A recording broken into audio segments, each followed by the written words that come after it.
C'est parti. Bonjour, je suis avec Monsieur Gérard Beau, le maire de Langeac. Je l'appellerai Gérard, puisque je l'appelle Gérard toujours.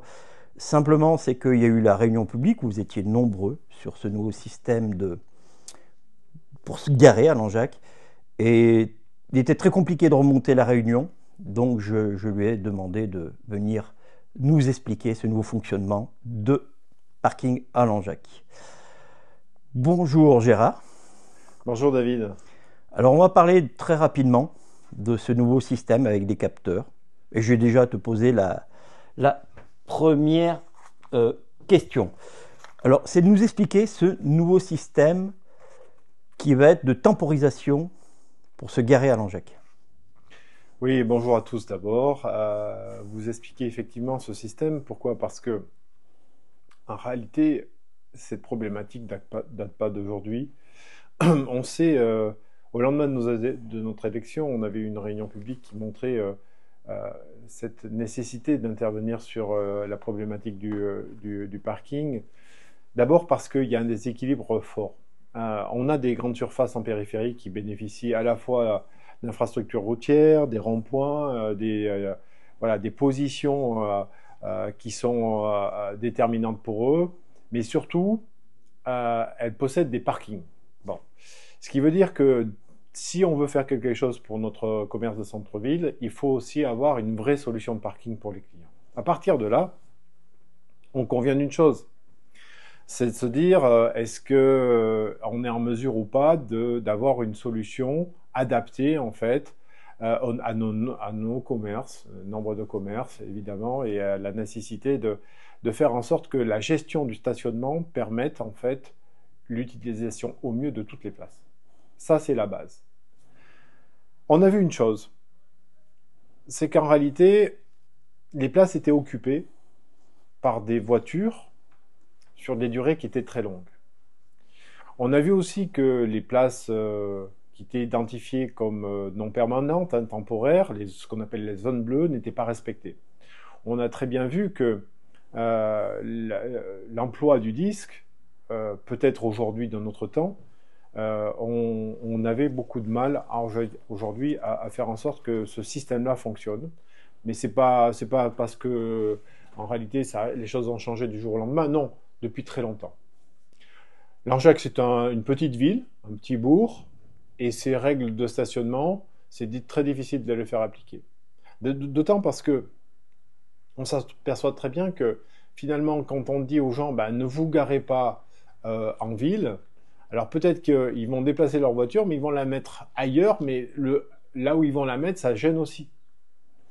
Donc aussi convenir d'une chose, c'est qu'est-ce qui permet en fait d'avoir un parking qui est dédié à la clientèle, quels sont les critères qu'on met en place pour définir en fait un stationnement pour les clients des commerces, et puis aussi ne pas oublier les habitants de Langeac. On a des habitants de centre-ville qui doivent aussi trouver lieu et place de stationnement pour leur voiture, même si, je le rappelle, personne n'est propriétaire de la place devant chez lui. On est bien d'accord là-dessus. Donc, alors je vais te faire le raccourci. Il y a des caméras, vous avez regardé, vous vous êtes promené, vous avez pris des photos, enfin voilà, il y a tout de longs mois à observer tout ça. Et de là, il y a un système qui a été décidé avec des capteurs. Oui. 60 capteurs. Oui. Et donc, comment vont fonctionner ces capteurs sur certaines places? Et après, vous verrez, on aura un descriptif, on aura un peu les rues où vont se trouver ces systèmes. D'abord, une première chose, on n'a pas voulu avoir un système coercitif, c'est-à-dire qui punit les gens quand ils sont en infraction. Il y a des gens qui se sont fait verbaliser, évidemment, mais pour des stationnements gênants. Cela étant dit, à partir du moment où on ne veut pas que ça soit coercitif, se pose le problème de savoir comment on fait. Et tu viens de le dire, en fait, on utilise des capteurs. Ces capteurs, encore une fois, je le répète, parce que c'est aussi dans la problématique, notre intention, c'est pas de rendre les stationnements payants. Pas du tout. C'est important. Le stationnement restera gratuit, bien sûr, mais sera mieux partagé. Mais on l'a dit et répété, Certains nous ont probablement pas cru, mais en réalité, ça part d'une simple logique. En fait, on fait appel au bon sens. Est-ce que quand vous allez dans d'autres commerces, dans les grandes surfaces, vous avez des parkings qui sont payants? Non. La réponse est non. Pourquoi on ferait des parkings payants pour nos commerces de centre-ville? On les pénaliserait. Donc la solution, c'est pas de rendre le parking payant. D'abord, on n'a pas de prétention d'une grande ville pour ça, hein, évidemment. Cela étant dit, les capteurs, eux, vont nous amener des éléments importants, notamment l'information. L'information de savoir quand est-ce qu'une voiture arrive, quand est-ce qu'elle repart. Donc, quel est le roulement qui se fait sur les places de parking? Pour ça, tu l'as dit tout à l'heure, on a emmagasiné des années, plusieurs années en fait, de données. On a aussi emmagasiné le comment ça fonctionne depuis très longtemps. C'est-à-dire qu'on sait avec pertinence, par exemple, combien de voitures en moyenne dorment dans Langeac sur ces places qui seraient plutôt destinées à être des places pour les clients des commerces. À partir de là, ensuite, on a demandé à nos commerçants quels étaient leurs besoins. Parce que eux savent avant tout le monde quel est le nombre de clients qu'ils ont potentiellement par jour, par heure, par demi-heure, toutes les 5 minutes. Et donc, plus à même à nous dire, moi, mon besoin, c'est d'avoir au moins 2 ou 3 places. Et c'est d'avoir ces places pour tant de minutes, puisque mes clients restent chez moi, on va dire, en moyenne, par exemple, 10 minutes, certains 5 minutes, d'autres 20 minutes. Donc on a une incertitude qui est liée aussi au type de service, mais à partir du moment où ils nous ont défini le nombre de places dont ils avaient besoin, le minutage, est-ce que c'est du minutage 15 minutes, du minutage 30 minutes ou du minutage 2 heures? Quand on est coiffeuse, par exemple, ou coiffeur, on peut imaginer que ça soit très différent que si on est boulanger. On prend son pain, on a besoin de 5 minutes, de 10 minutes, de 15 minutes. Vous savez, dans une boulangerie, on peut attendre 15 minutes. Mais c'est l'été, quand il y a une queue de clients qui sort jusque sur le trottoir. Donc, il y a aussi les cas de situation qui sont liés à l'époque, au moment. Voilà. Et tous les commerces sont différents. Une pharmacie, ça ne fonctionne pas tout à fait pareil qu'une boulangerie, on est bien d'accord, etc., etc. Donc, cet échange avec nos commerçants, il a été très, très important et ça nous a permis d'avoir une idée de ce que nous devions faire. Donc, nombre de capteurs, ce qui a été dit à la réunion, hein, je répète simplement ce qui a été dit à la réunion sur des questions qui ont été posées, 60 capteurs. Oui. C'est des capteurs qui seront mis en régie par les agents, c'est ça? Oui, Ils sont posés au sol et c'est un système que quand les personnes vont se garer, ça va déclencher un temps qui sera envoyé sur un ordinateur dont notre garde municipale aura l'information d'arrivée de la voiture. Avec le temps, voilà. Oui, et alors... ensuite, il sera informé. Si la voiture ça dépasse, ça s'allumera en rouge, je ne sais pas, et là il le saura. Les capteurs nous permettent de savoir quels sont en fait, à quelle heure, précisément, hein, quel jour, quelle heure, précisément, en fait, il y a un déclenchement. Le déclenchement, il est produit en fait par l'arrivée d'une voiture ou son départ, l'arrivée d'un véhicule. Alors la question m'a été posée, est-ce que ça marche pour une moto? Ça marchera sur une moto dans la mesure où elle a une masse métallique qui se retrouve à proximité du capteur. Cela étant, dans notre schéma d'aménagement, en fait, de réaménagement du centre-bourg, les places seront parfaitement identifiées pour les 2 roues et pour les voitures. Quand on a effectivement le savoir, c'est-à-dire quand on sait si une place est occupée ou pas, c'est un avantage certain. Donc, aujourd'hui, on a des moyens numériques, des logiciels qui nous permettent d'avoir la carte du centre-ville, d'accord? Sur cette carte-là, on a de matérialiser toutes les places de stationnement minutées. Ces places peuvent avoir une durée limitée différente Et elles vont passer au vert quand elles seront libres, elles passeront au rouge quand elles seront occupées, et elles vont avoir un rouge clignotant quand elles ont dépassé la limite, en fait, de temps qu'on a fixé.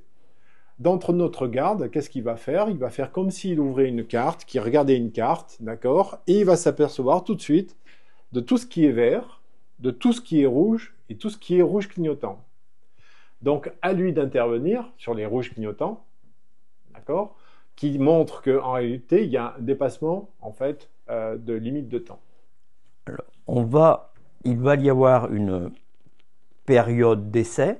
Oui, bien sûr. Tous les capteurs peuvent être déplacés ou leur durée peut être modifiée si au cas où il y aurait, on serait trompé sur un commerce en le disant c'était je sais pas, une demi-heure, mais en fait c'est 40 minutes et c'est modifiable à volonté et déplaçable à volonté parce qu'il y a peut-être des places qui ont été choisies où il n'y a pas besoin de capteurs et d'autres où il y en a besoin.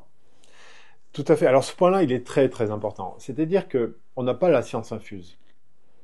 Par contre, il y a une réalité qui va se révéler. Pourquoi?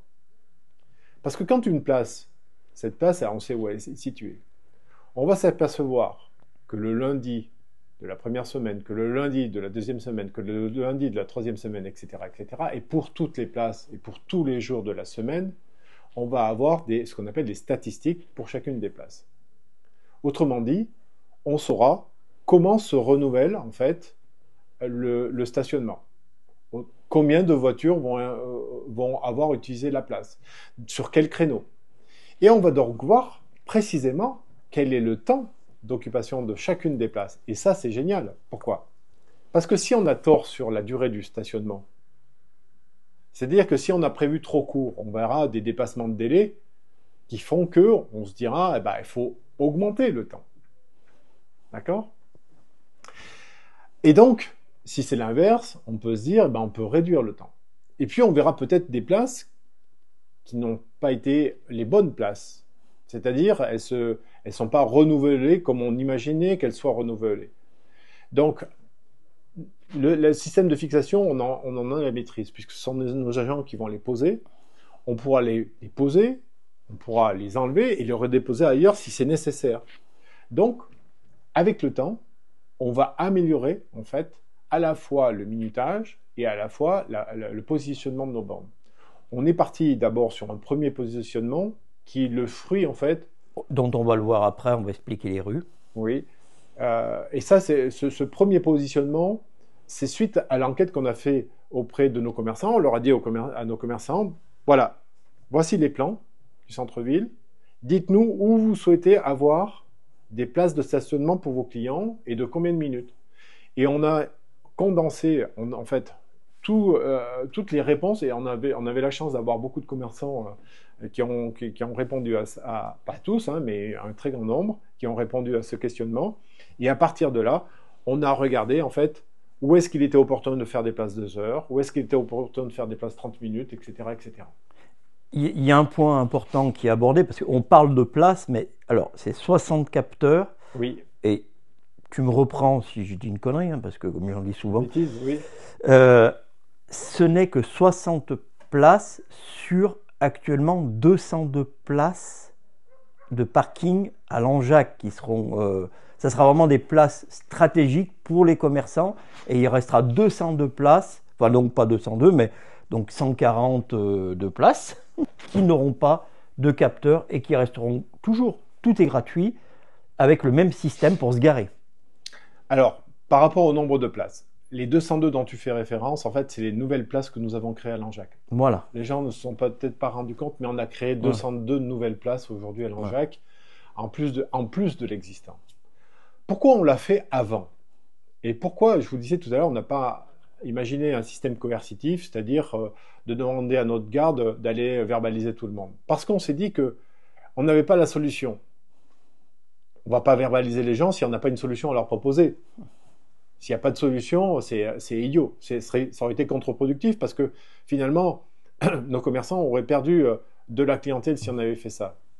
Donc on s'est dit, d'abord créons les parkings. On en a créé, comme vous le savez, à côté de la fontaine de la gare.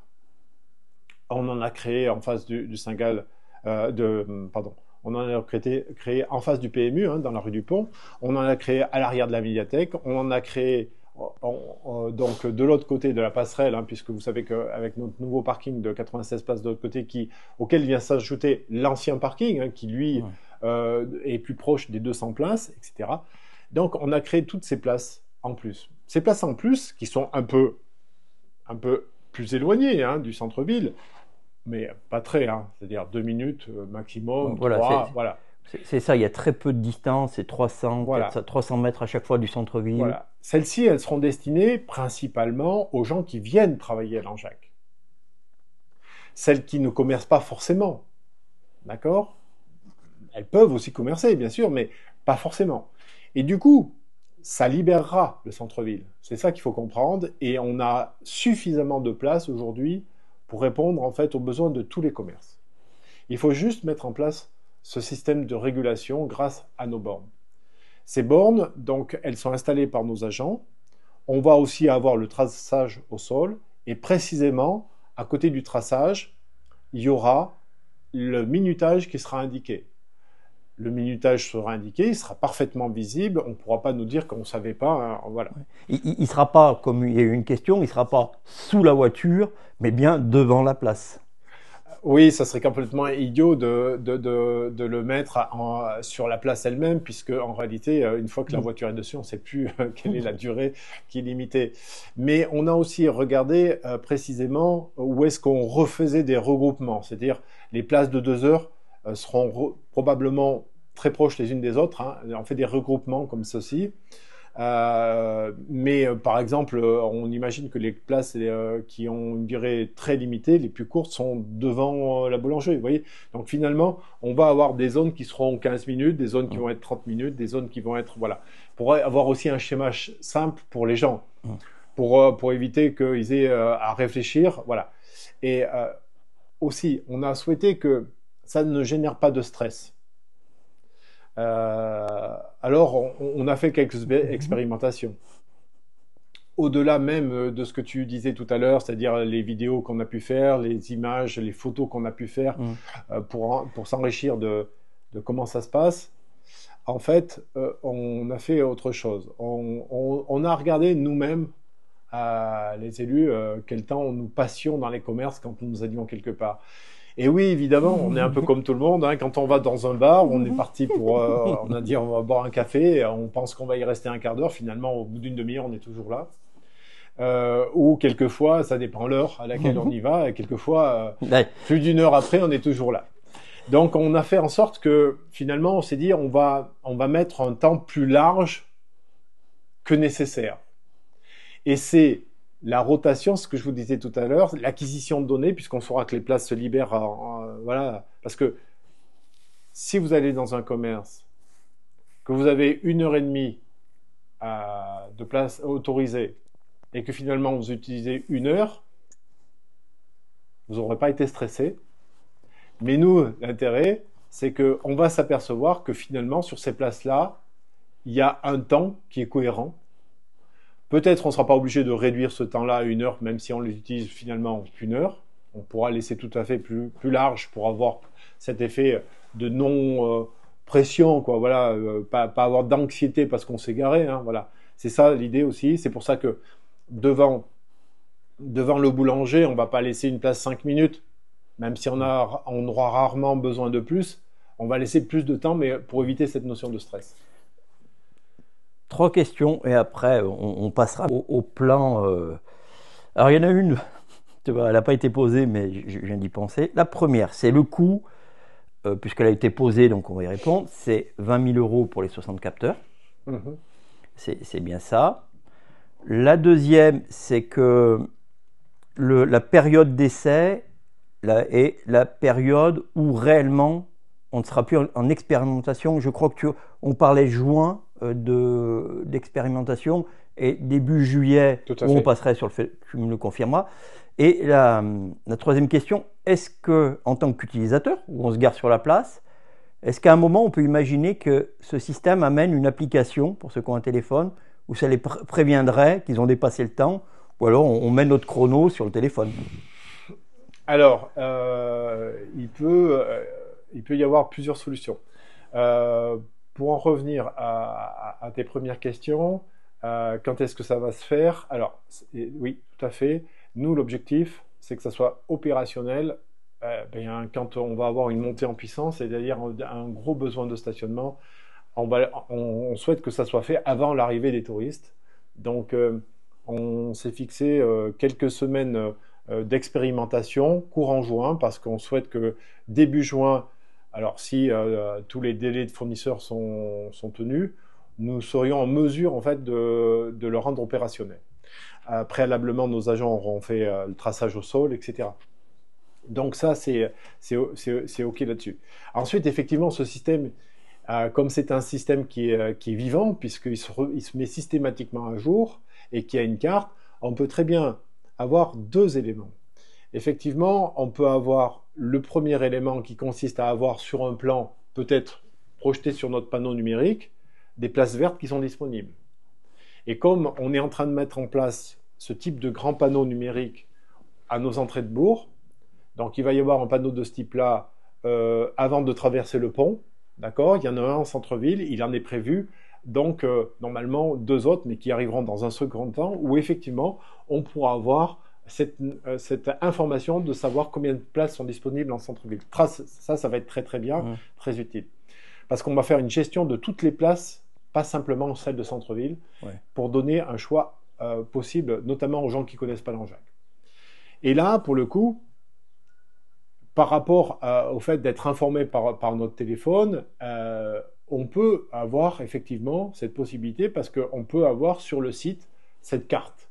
C'est le petit plus, parce que tout le monde n'a pas un téléphone, mais aujourd'hui, la plupart des touristes, les camping-caristes ou les gens sont la plupart tous connectés aujourd'hui avec leur propre réseau de camping-cars, de tourisme ou les gens qui voyagent, quoi. Donc c'est ça. Donc vous pouvez, vous savez, avec une adresse donc internet, on peut très bien avoir la possibilité de créer sur sa page d'accueil de son portable, voilà, un petit icône, hein, et vous cliquez sur l'icône, vous avez la carte et qui vous montre en fait quelles sont les places disponibles à Langeac et qui peuvent montrer qu'effectivement vous êtes en rouge clignotant et que vous avez dépassé le délai. Ça relève du possible, tout à fait. Voilà. Alors, juste donc l'aparté justement par rapport à cela, et on passera sur le plan après, tu vas expliquer les rues, c'est que finalement, avec ce parking qui est de l'autre côté de la passerelle, le fait de savoir va être un gain utile, parce qu'on pourra se garer de l'autre côté de la passerelle avant même de rentrer dans le centre-ville pour les touristes qui arriveront, et accès à la passerelle au centre-ville, tranquille, avec le panier pour le marché. Enfin, oui, voilà, j'imagine ce système-là. L'idée, c'est que le numérique doit nous amener en fait cette performance-là, parce que c'est une vraie performance. La performance, c'est de dire quels sont le nombre de places disponibles pour chaque parking. Pour chacun d'entre nous, que l'on connaisse Langeac ou qu'on ne connaisse pas Langeac, et qu'on n'ait pas en réalité à faire comme on l'a vu, hein, c'est-à-dire qu'on sait très bien, on l'a parfaitement identifié, le fait que durant l'été, là, pendant le temps où il y a beaucoup de monde sur le Langeadois, les chiffres sont là pour en parler, hein, puisque sur la communauté de communes, on a presque 1 million de nuitées chaque année pendant la période estivale. C'est quand même un chiffre important. On a identifié presque 3 millions de gens qui passent sur notre territoire. Et vous savez que Langeac, eh bien, ne serait-ce que par le fait que les départements passent par Langeac, amènent ces gens-là chez nous.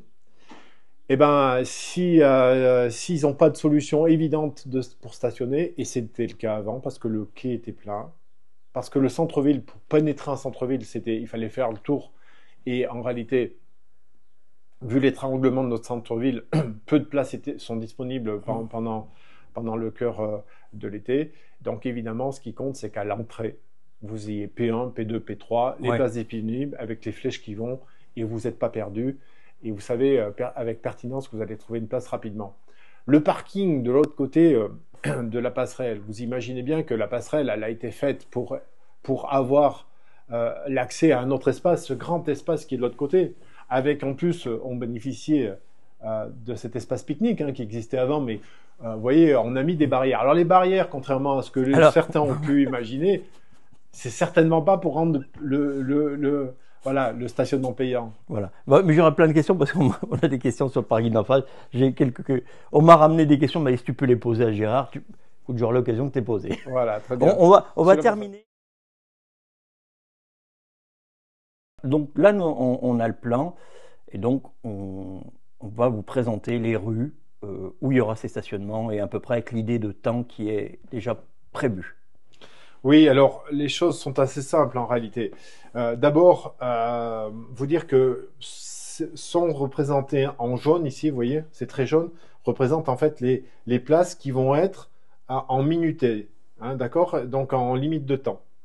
Alors, repartons par exemple d'un bout pour aller à un autre bout. Ici, vous avez la rue Lafayette, on a une boulangerie ici. Donc évidemment, nous allons avoir des places ici, 15 minutes de réserver. On a ensuite d'autres commerces ici, notamment l'épicerie et autres, la boucherie, etc.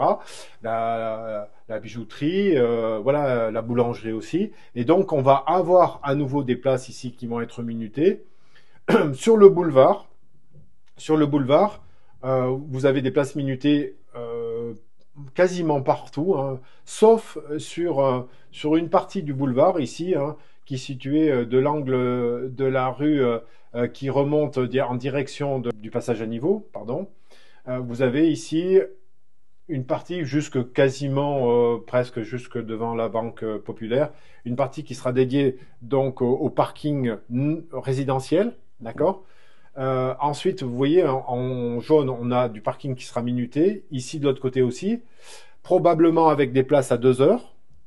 Hein, parce que vous avez des... Voilà. On a des coiffeurs, voilà, voilà. De la même manière, un peu plus loin, on aura la rue Victor Hugo. Là aussi, avec des places 2 heures, parce qu'on a des commerces où on a des toilettes, des soins, etc., comme les coiffeurs et autres. Donc, nous avons... aussi sur la place centrale, Aristide Briand, ici des places qui vont être minutées, hein, c'est celles qui sont en face, qui sont juste à côté des terrasses, donc toutes celles-ci vont être minutées aussi. D'autres sur cette place Aristide Briand, hein, puisque on a devant le lunetier ici des places qui vont être aussi minutées. Enfin, la rue du Pont, avec le début de la rue du Pont, et puis le milieu. Et puis, pour finir, en fait, devant la boulangerie. Voilà. Une 60aine de places. Une question, une précision, c'est même pas une question. Ces places-là vont être dans ce système-là sur une durée. C'est-à-dire qu'aujourd'hui, elles vont démarrer le matin. Oui. Alors, je sais... lors de la réunion, on parlait de 8 heures du matin ou oui, 7 heures. 8 heures du matin. Ouais. Et elle se terminerait à 19 heures ou 20 heures à l'horaire des commerces. Exactement. Et ensuite, elle passerait en place classique. Et donc, ça sera un roulement chaque jour comme ça, 8 heures, 19 heures. C'est ça. C'est un stationnement temporaire, d'accord, minuté donc. Mais dans la journée, en fait, il s'applique de 8 heures du matin à 19 heures. Identique, ces horaires pourraient bouger, ça pourrait être 20 heures suivant ou 7 heures. Et l'hiver, voilà. Donc, en fait, puisque nous aurons des statistiques qui vont s'établir, puisqu'on saura comment sont utilisées nos places, on pourrait modifier ensuite, hein, parce que rien ne nous empêche de le faire, les amener à 7h30 ou commencer à 8h30 ou passer 19h pour l'été ou revenir à 18h pour l'hiver, etc. Mais on part d'abord sur une solution qui a été partagée hein, avec les gens, avec à la fois les résidents, les commerçants et d'autres, sur le fait que le 8h, 19h paraît être la solution commune la plus appropriée. Très bien. As-tu quelque chose à rajouter donc, sur ces places qu'on n'aurait pas abordées, que tu sembles qu'il est important? Non, simplement vous dire que on n'a pas oublié le résidentiel. Hein. C'est-à-dire qu'on a bien identifié quels étaient les besoins des gens qui habitent le centre-ville, hein, parce que la reconquête du centre-ville, c'est aussi offrir des places de parking pour les gens qui vivent en centre-ville. Alors, on va avoir des codes couleurs ou des traçages. Hein. On va avoir plusieurs codes couleurs. Évidemment, le bleu, c'est pour les places minutées. Hein. Et puis, on risque de mettre en place d'autres couleurs qui seraient plutôt des places réservées alors pour les résidentiels avec une couleur et on va dire pour le stationnement classique avec une troisième couleur. Et alors, je vais aborder aussi une question qui a été posée. Et donc, j'avais parlé. Donc, les places aussi pour les PMR, les personnes à mobilité réduite, elles aussi seront avec ce système. Bon, celles qui seront dans le centre-ville, les autres autour, non, puisqu'elles font partie de ces places. Elles seront à 2 heures, hein, c'est ça, toutes, la plupart. Oui. Alors, on a rajouté déjà, par rapport à l'existant des places PMR en plus, il est prévu qu'on en rajoute encore, notamment deux autres places PMR proches de la place Aristide Briand. Et puis, il y a aussi un fait qu'on a constaté, c'est que les places PMR souffrent de la même maladie, c'est-à-dire en fait de l'occupation sur la journée. Ce n'est pas des places qui peuvent servir à beaucoup. Hein, donc, on va aussi minuter les places PMR. Alors, probablement pas toutes, mais une grande partie, évidemment avec un temps minuté qui sera maîtrisé au fur et à mesure qu'on ajustera. Mais véritablement, je pense qu'on va aussi résoudre un problème sur les places PMR qui sont souvent occupées par des gens qui les occupent en quasi permanent sur la journée. Ça, c'est bien dommage. Ça ne peut pas être des stationnements permanents. Juste pour finir, David. En réalité, normalement, avec ce que nous avons prévu, chaque client devait pouvoir accéder à son commerce en une trentaine de pas. C'était l'idée. Hein. 30 pas, vous savez, c'est moins d'une minute. Hein. Donc, on ne peut pas faire plus proche que ça. Vraiment, on ne peut pas faire plus proche que ça. Cela étant, peut-être que les commerçants eux-mêmes, eux, vont mettre 2 minutes pour aller jusqu'à leur commerce à partir de leur lieu de stationnement. Mais il faut bien qu'à un moment donné, on se dise oui, mais on fait tout ça pour notre commerce de centre-ville et pour la vie en centre-ville. Effectivement. Et les jours de marché, les gens iront se garer un peu plus loin, mais c'est vrai que ça commence déjà à être, on le voit, hein, commence à être dur de se garer les jours de marché parfois. Alors, je vous ai dit tout à l'heure en préambule qu'on avait créé plus de 200 places supplémentaires. Et on s'aperçoit que ces places, elles sont utilisées. Alors ça, c'est un signe très positif. Parce que ces places-là ne pouvaient pas l'être avant. Donc ça veut dire que pour chacune qui sont utilisées, c'est plus de vie pour l'Anjac. Ça, c'est incontestable. Donc on peut dire ce qu'on veut, mais il n'empêche qu'aujourd'hui, avec l'utilisation de ces nouvelles places, on s'aperçoit que finalement, ça participe au dynamisme. Et ça, c'est parfaitement identifiable. Très bien. Merci Gérard pour cette au moins en une demi-heure, on aura résumé ce nouveau système pour se garer et les Langeadois, Langeadoises et autres personnes comme ça permettent d'être informés de ce nouveau système qui va leur permettre d'aller chez leurs commerçants préférés. Merci aux Langeais. Merci. Merci à tous. Au revoir.